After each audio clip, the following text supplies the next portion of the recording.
जय हो छठी मैया। अगर मेरा वीडियो आपको अच्छा लगे तो प्लीज लाइक और सब्सक्राइब जरूर करें, जरूर से जरूर करें।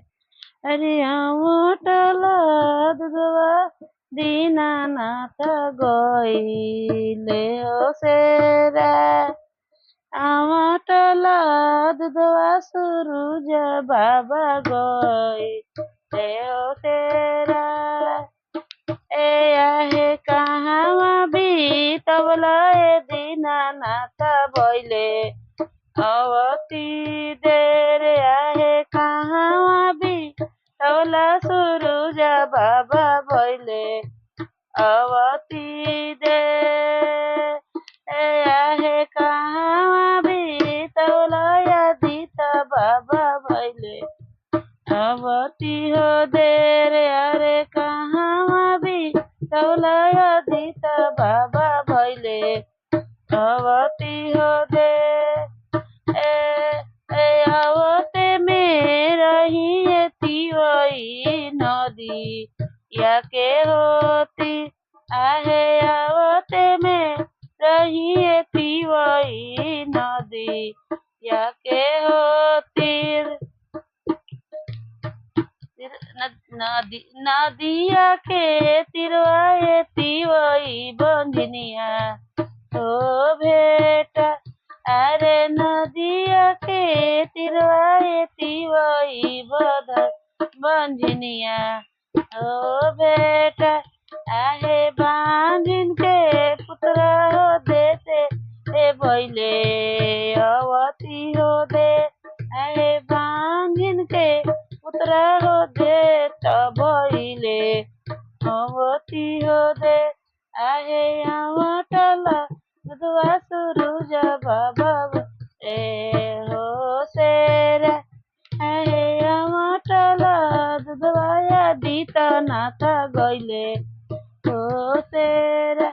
आहे कहवा बीतवला सूरज बाबा भइले अवती हो दे। आहे कहवा बीतवला आदित माला भई ए अवती हो दे।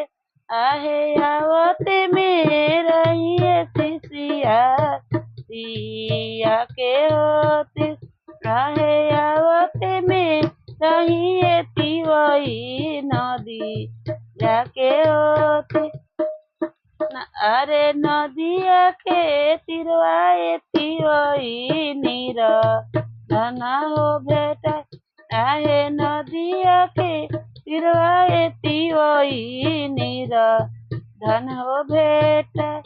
अरे पोखरा के तिरवाए तिवई बाला का हो बेटा। पोखरा के तिरवाए तिवई बाला का हो बेटा। अरे पोखरा के तिरवाए तिवई कनी क्या हो बेटा।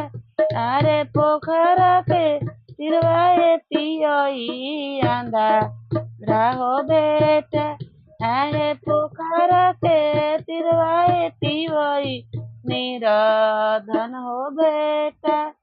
रे अंधारा अरे अंधारा के आँख देते तिवई भइले अवती दे। अरे अंधारा के आँख देते तिवई भइले अवती दे। आए काने के सिंदूर देते तिवई भइले अवती हो दे। आहे निर्धन के धनवा देते तिवई भइले अवती हो दे। अरे बालका के विद्या ही देते भइले अवताही दे। आहे उठला दुधवा दीनानाथ गइले हो सेरा।